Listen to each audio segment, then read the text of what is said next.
안녕하세요. 자주현TV입니다. 오늘은 제가 진로교육을 하면서 느낀 점에 대해서 좀 말해보려고 합니다. 진로교육이니까 주로 강의를 많이 하긴 하는데 저는 조금 독특하게 여행을 도구로 사용해서 아이들에게 진로교육을 하고 있어요.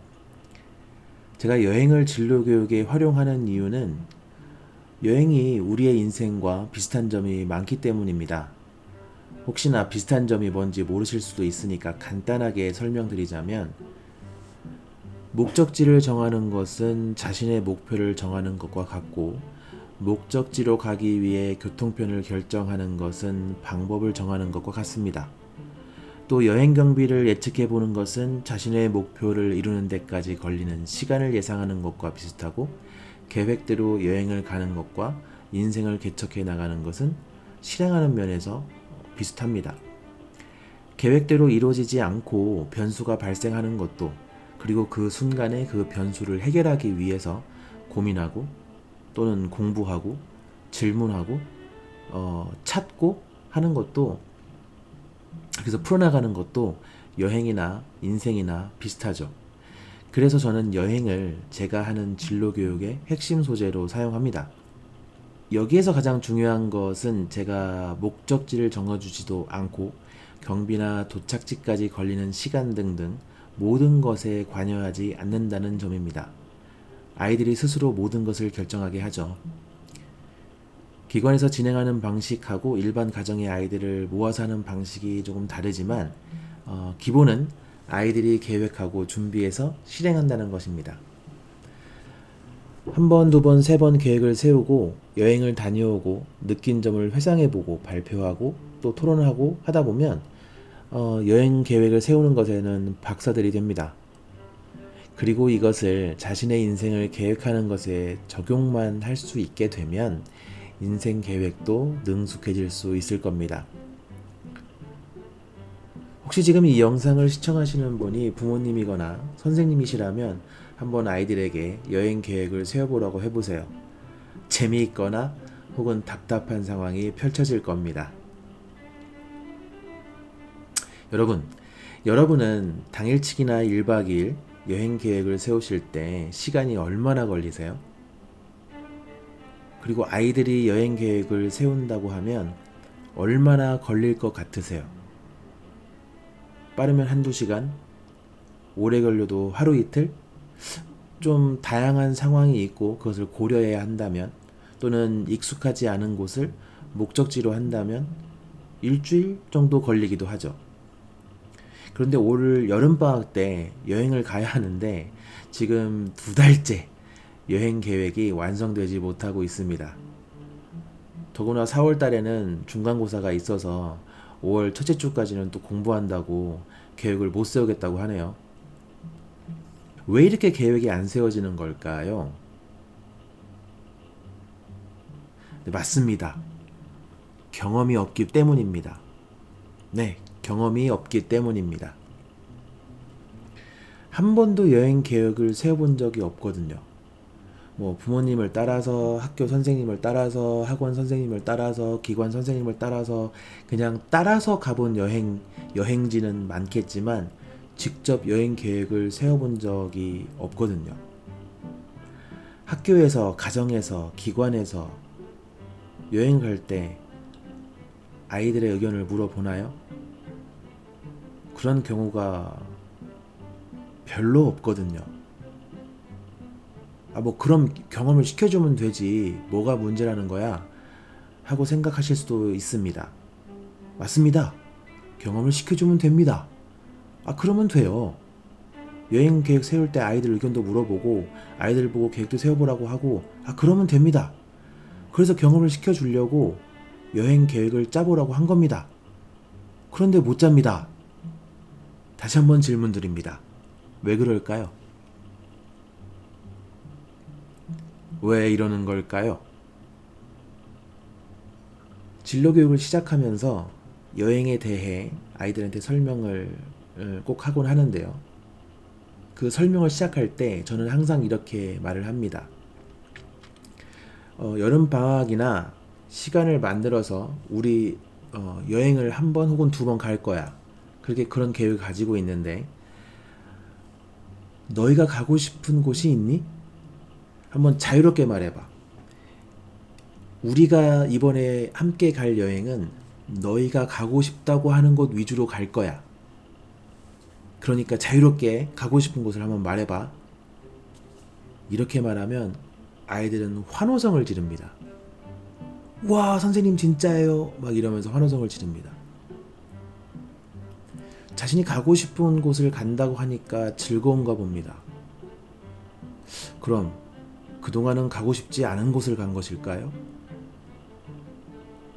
이걸 심리적으로 접근해 본다면 자신의 생각을 또는 자신의 의견을 들어준다고 하기 때문에 또는 들어주려고 하는 사람이 있기 때문에 기쁘다는 느낌이 들어서일 거라고 생각이 되기도 합니다.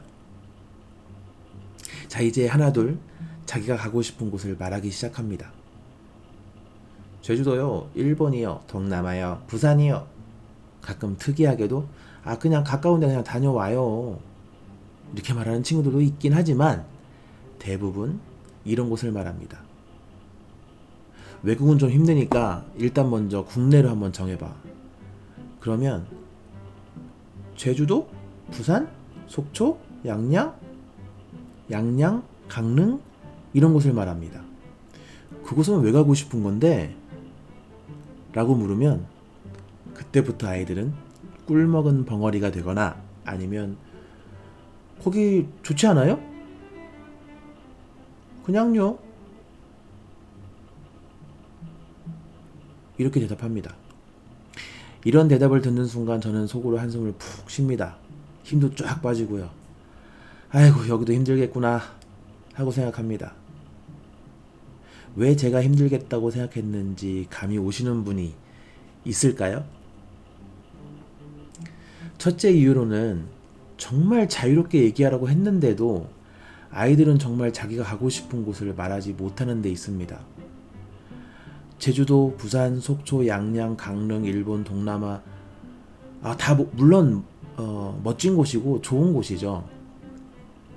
하지만 전부 다 우리가 어디선가 들었을 법한 그런 대표적인 관광지 이름입니다. 다채롭지가 못해요. 다양하긴 하지만 다채롭지 못합니다. 단순히 여행을 가는 게 목적이라면 아무 문제 없을죠. 네, 아무 문제 없습니다. 그런데 진로교육의 관점에서 여행을 가는 것이니까 문제가 되는 거긴 합니다. 두 번째 이유로는 분명 뭔가 다른 생각을 갖고 있는 친구도 있었을 건데 그곳이 특이한 곳이라서 혹은 자신만 관심 있는 곳이라서 자기만 흥미있고 다른 친구들은 싫어하는 곳이라서 어떤 이유로든 그곳을 말하지 못하는 데 있습니다. 지금 이 수업을 하고 있는 기관에서도 한 친구가 국립중앙박물관을 이야기했는데 엄청난 야유를 받았습니다. 그 친구가 그래도 최고 학년이라서 야유 정도로 끝날 수 있었지 막내였으면 꽤나 욕을 먹었을 겁니다. 실제 지금 수업받고 있는 친구들 중에 제일 어린 친구들은 수업 도중에 거의 한마디도 안 하고 그냥 듣고만 있습니다. 제가 따로 가서 조용하게 의견을 물어보면 이것저것 얘기를 하는데 단체로 이야기하는 도중에는 절대 입도 뻥끗 안 합니다. 특이해 보이거나 튀어 보이거나 잘나 보이거나 못나 보이거나 어떤 이유로든 평가선상에 있기를 절대적으로 싫어하는 것 같습니다. 그냥 묻어가는 게 최고라고 생각하는 것 같아요. 괜히 얘기했다가 야유 듣고 한 소리 듣고 하는 것을 좋아할 사람은 없겠지만 좀 정도가 심한 것 같습니다. 아이들이 존중의 방법을 잘 모르는 것 같아요. 진로교육을 하면서 이런 경험들이 쌓여서 이제는 시작할 때 항상 아이들에게 의미 없는 이야기도 좋고 웃기는 이야기도 좋고 전혀 상관없는 이야기도 좋고 헛소리도 좋으니까 수업 중간에 하고 싶은 말이 있으면 얼마든지 해도 좋다고 말하고 시작합니다. 그리고 최대한 아이들의 헛소리를 존중해 주려고 노력합니다. 그 헛소리를 존중하는 문화를 만들어야, 그리고 또 그런 헛소리를 존중해 줄 수 있어야 그 친구들이 자신있게 자신의 생각을 말할 수도 있을 거잖아요. 오늘은 이 두 가지만 먼저 얘기를 하고 마무리하는 걸로 하겠습니다.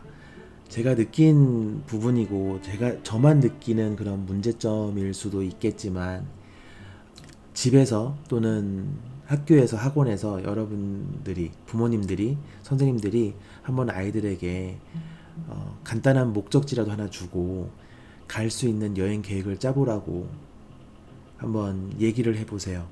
제가 느끼는 이런 비슷한 감정을 여러분도 느끼실 수 있을 겁니다. 그러면 이것이 문제구나 라는 생각, 이거 큰일이구나 하는 생각을 여러분도 저와 함께 공감하실 수 있을 거라고 생각합니다. 진로교육을 하면서 정말 다양하고 재밌는 상황들도 많고요. 정말 아이들의 기발한 아이디어도 나오기도 합니다. 그 소식들도 앞으로 계속 전해드리고, 이 영상을 통해서, 그리고 여러분들도 댓글을 통해서 아이들에게 진로교육의 좋은 방법 또는 어떤 아이디어가 있으시면 함께 공유하고 나눴으면 좋겠습니다. 이 여행을 활용한 진로교육에 관심 있으신 분이 계시면 연락 주셔도 좋고요. 그러면 제가 아는 선에서 제가 하고 있는 그 방법 안에서 도와드릴 수 있는 부분은 또 도와드리도록 하겠습니다. 그럼 오늘 영상은 여기까지고요. 구독과 좋아요는 저에게 큰 힘이 됩니다. 다음 영상에서 또 찾아뵙겠습니다. 감사합니다.